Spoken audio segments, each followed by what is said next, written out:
నమస్తే అండి. నేను మీ విష్ణు కిషోర్ ఆస్ట్రో న్యూమరాలజిస్ట్‌ని. కార్తీక పౌర్ణమి తర్వాత అదృష్టం వరించే రాశుల్లో మీ రాశి ఉందా?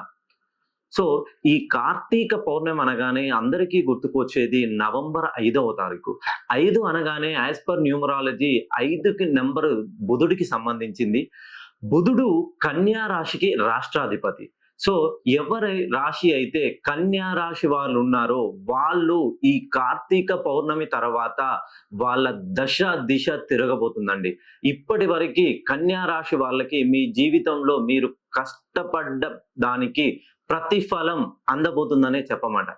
ఎందుకనంటే బుధుడు రాష్ట్రాధిపతి కన్యా రాశి కాబట్టి కర్కాటకంలో గురుడు రావడం వలన 2, 5 స్థానాలకి గురుబలం పెరిగి మీరు ఇప్పటి వరకి ఆర్థికంగా నిలదొక్కుకోవడంలో చాలా ఇబ్బంది పడుంటారు.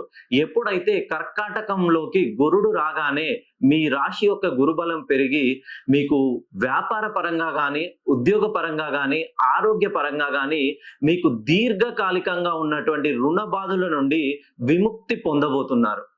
చాలు బాబు.